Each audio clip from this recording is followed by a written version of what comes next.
Thank you so much for coming today, and it's an absolute pleasure for me to actually present my research on post-colonialism, development of the law, and endogenous pursuit for sustainable development, learnings from post-independent Sri Lanka. So there seems to be an echo. So in keeping with traditional academic practice, I have kept the title very long so that it is possibly not too extra confusing, but because there is so many concepts I'm actually trying to grasp through this research. So to move on,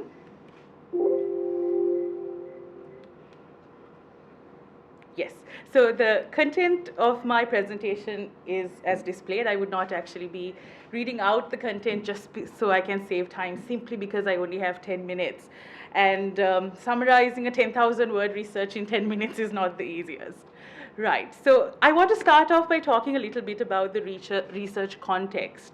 So if we take a look at writings such as that of Capra and Matai, what we see is when we look at law and jurisprudence, which is the scientific study of the law, and even the public understanding of the law, law is often looked upon purely as a control-based mechanism, as an institution that is there to actually ensure that society, to put it in the most simplest terms, behaves well.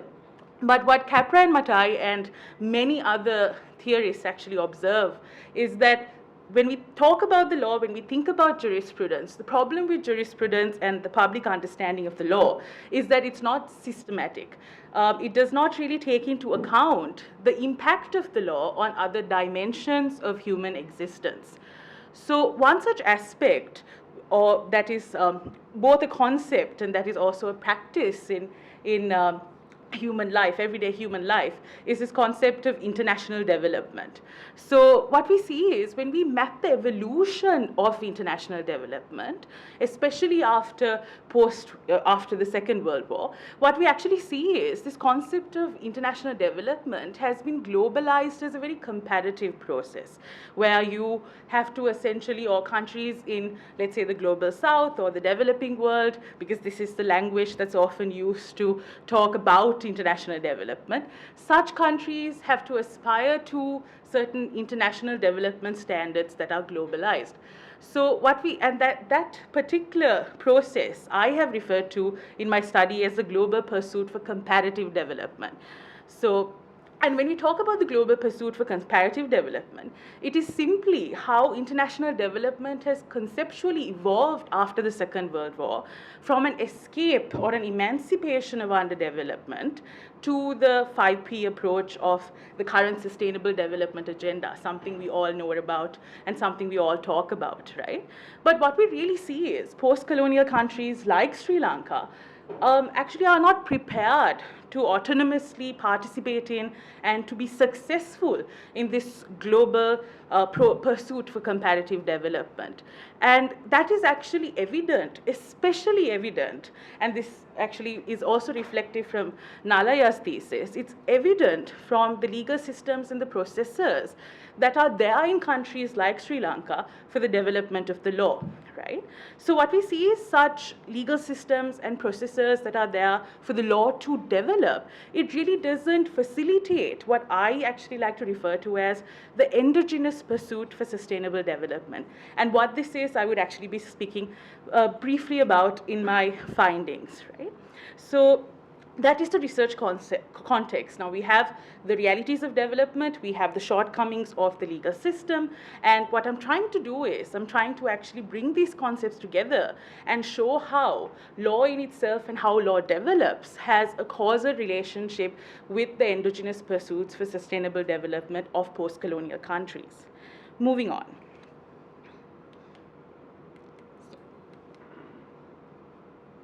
I apologize, I seem to be still getting the hang of this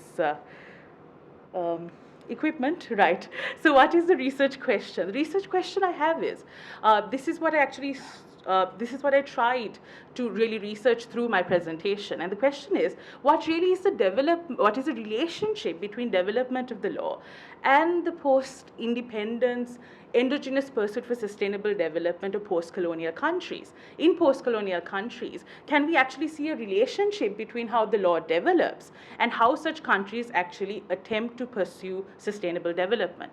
And my research aim was to prove that the development of the law, which is actually sensitive and which is facilitative of sustainable development, has a causal relationship with this endogenous pursuit for sustainable development. And because of that, developing the law in such a way that it's responsive to sustainable development means that countries are able and are better capacitated to engage in their own pursuits for sustainable development. And why do we say this? It's because the law ought to or should strive to fulfill a rather modern, ordinary function of catalyzing and serving as a supportive framework for sustainable development.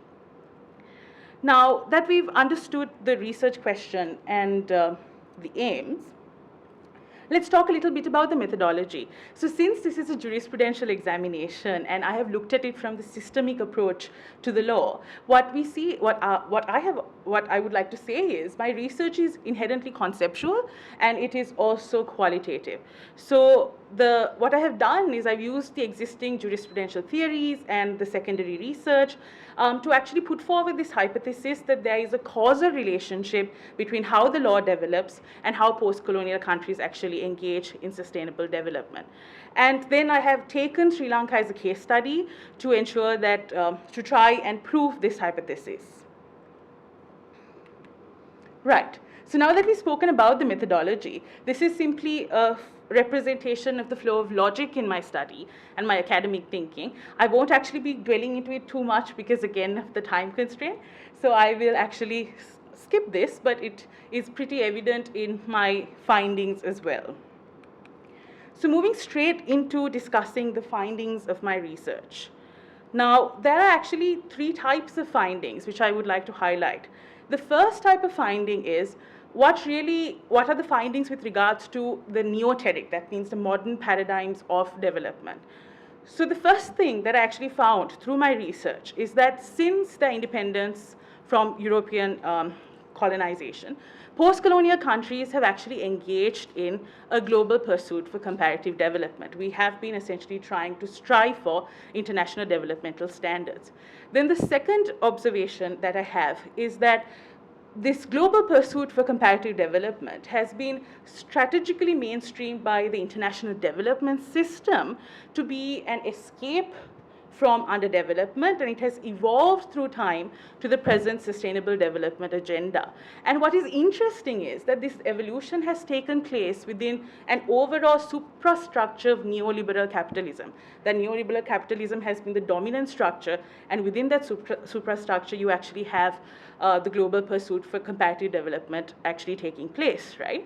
So therefore, my main finding and my thesis is that sustainable development has to be separated from comparative process and be made more of an endogenous process. So this is what I mean by an endogenous pursuit for sustainable development, and this is actually a concept that I'm trying to put forward through a lot of the research I do in international sustainable development law.